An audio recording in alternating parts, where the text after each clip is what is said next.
So here we are at Wago Junction here, and we just found Norfolk Southern 511. Here on the siding here, waiting for it to move on. Right down there you can see the engines are. Sorry, my camera doesn't have really good zoom on it.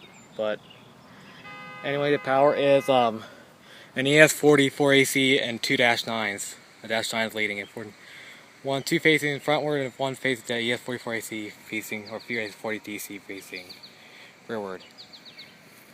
I don't know what the engines are. Sorry guys. But that's Norfolk Southern 511. Here it is.